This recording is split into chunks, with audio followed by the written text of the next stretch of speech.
Hey guys, what's up? We are back with another video today, and today I'm doing my Notre Dame Purdue prediction preview video. So let's get into it. A lot of content to cover today. So as always, make sure you hit that subscribe button down below. Help me reach 200 subscribers for the end of the year. I am only 13 subscribers away, so please help me hit that goal by subscribing down below. Like this video if you enjoy it. Comment all your thoughts and opinions down below. Comment your thoughts about Notre Dame, about Purdue, about the upcoming season with Wisconsin and Cincinnati and UNC coming up. A lot of fun games. So make sure that you're subscribed, hit that notification bell for all that content, and let's get started with today's video. So we're going to do a quick rundown of what happened in Toledo because that game gave me about 4 heart attacks. So for starters, the offensive line is bad. The left tackle position is scary because I think we're down to our third string left tackle because Michael Carmody got hurt. So yeah, that's in a pretty bad position at the moment because of just poor luck. Is all I can tell you because you lose Blake Fisher for I think 7-8 weeks is the max. Hopefully, or maybe it is 7-8 weeks. So I think he said he's out to the USC game at minimum. So that could be interesting. Then you have this injury. You're just in a lot of trouble and a lot of hurt at the left tackle position. And if frickin' Toledo can get after the quarterback 6 times and sack him, I don't know what's going to happen when we play Wisconsin or Cincinnati or North Carolina. It's a disaster zone. It's a disaster zone. So let me start off with this. The running game was atrocious. The defense played pretty well, especially for what the offense did. So I will give them a little bit of credit. Looks like it's Toledo. It's Toledo, so I'm not giving them that much credit because you really should. And 29 points is a lot. So that's a lot of points. Then you allowed 6 sacks. Jack Cohn did not look good. Only bright spot of the day was Tyler Buckner. I was watching the game and I'm like, whoa, wait a second. That's Tyler Buckner in the game. And usually, first of all, if you're watching my YouTube channel for the first time, I usually don't go on a ramble like this, but Notre Dame just did what Notre Dame did. They almost lost to a Florida State team that just lost to Jacksonville State. They almost lost to Toledo, and yes, Toledo's a good MAC team, but they almost lost at Notre Dame. Unacceptable. So, either way, only bright spot of the day was Tyler Buckner and his passing ability, his running ability. He looked fantastic. If you're Drew Pine, you better be searching for a new job because the number 2 is now probably Tyler Buckner because he played awesome. He was 3 for 3, 7 carries for 61 yards, I think, maybe 62 yards. And he ran the ball well, did good decisions, and looked great overall. So if I'm Drew Pine, I'm looking for a new job. If I'm Jack Cohn, I'm scared about my job security because by the Wisconsin game, if he doesn't play well against Purdue, his job is in massive trouble because I think they're going to start involving Tyler Buckner more and more and more. And to be honest, I think the only reason why Tyler Buckner isn't the starting quarterback at this point is because he didn't have a senior season to play, so he hasn't played football in 2 years. So enough rambling there. Bad performance by Notre Dame, but we got to get into the next week because there is a next week against Purdue. Little bit interested and scared in this game. I don't know what to think because Purdue's also in a bad place as a program, but at the same time, Notre Dame was in a bad place last week against Toledo. So, yes. First key of the game.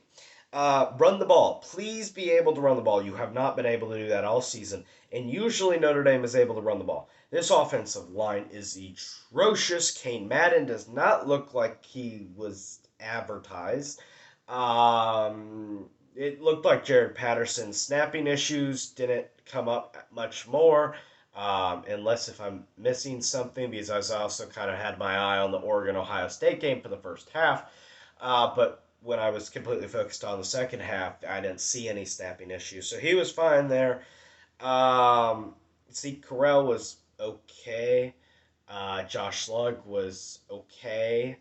I don't know what to think of this offensive line. They're bad. And when I say bad, I'm also saying they could just be average. And Notre Dame, you're supposed to be great because you're supposed to be great. I wouldn't be surprised if you see Rocco Spindler maybe come in. I know that he's a true freshman, but if somehow Kane Madden does not improve, maybe he starts. So you got to find a way to run the ball. You got to find a way to run the ball. It is inexcusable that Notre Dame cannot run the ball against freaking Toledo. I know that the strength of their team was their run defense. I understand that. I understand that Florida State also has a good run defense too because of the transfers like Johnson from Georgia. But the problem is you got to be able to run the ball if you're Notre Dame. You got to be able to run the ball.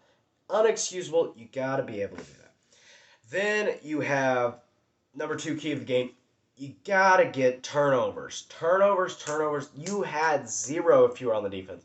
And I understand that the Kyle Hamilton pick was a pick, and the refs did a poor job at calling that because there was no shot whatsoever. Just like the Florida State game and the bad calls that they made in that one. There was no chance that they could see that that ball touched the ground.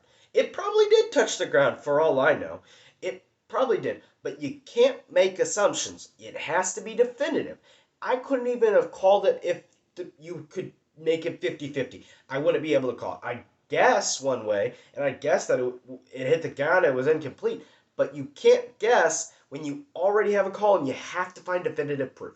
So I'll get off my soapbox here. You got to get turnovers. You got to find a way to get the offense some extra possessions because they kind of need it, kind of. They scored 32 points in 41, so it's just the eye test is telling me something different than this scoreboard. But third and final key before we head out is get Buckner involved. Just somehow get him involved because he's so dynamic. He's so dynamic. I understand Notre Dame does not trust his passing ability. I kind of would. But I understand that Jack Cohn is a better pocket passer, but here's the problem. If he can't run like Ian Book, I think Notre Dame fans are starting to realize, if you didn't already, which you probably did, that Ian Book's mobility was his strongest part of his game. He was able to escape almost everything, so even if the offensive line did have some flaws, he was able to escape it. So that was something that when Notre Dame had him, that was not an issue of getting sacked or stuff like that because he would escape it even if there was a breakdown in coverage. You got to find a way to get Buckner involved because Buckner is right now, in my opinion, the best quarterback that you have. Because maybe unless if Drew Prine or Brendan Clark is good enough to move around in the pocket, I would trust Tyler Buckner more than any other quarterback at the moment. Because you have freaking George Karlaftis, and I haven't mentioned this the entire 9 minutes into my video, but George Karlaftis is a good defensive end that is probably going to be a first-round draft pick. Guys, if we couldn't if we couldn't guard freaking Toledo's defensive line, there's no way we're going to guard Purdue's defensive line. So something better get fixed this weekend. And I don't care if it's Brian Kelly executing the entire team. Okay, everybody that's not me saying they need to be executed. That's the quote from him about a joke. If you don't get that, just look up Brian Kelly execution. That's all you need to look up. You're already on YouTube. So it's important that this team does execute. You got to be able to execute running plays. And I know Kyron Williams had 5 yards of carry, but those were really slow 5 yards of carry. You got to open up holes. You got to be able to move the ball to your playmakers. Michael Mayer cannot only be involved on the first and last drives of every game. It's not allowed. Tommy Reese, I love your first drives. I love your opening series. But then they just fall apart. They fall apart. Michael Mayer's not involved. Kevin Austin looks great. Keep him involved. Not Braden Lindsay. He's not on the team. Avery Davis looked like he existed. At least we have a slot wide receiver now. Get a Lorenzo Styles involved. Like anybody, just do something to spark this team. Use the dynamic players, playmakers. So that pretty much wraps up today's video. Make sure you subscribe down below. Like this video if you enjoy it. And as always, have a great day. Bye.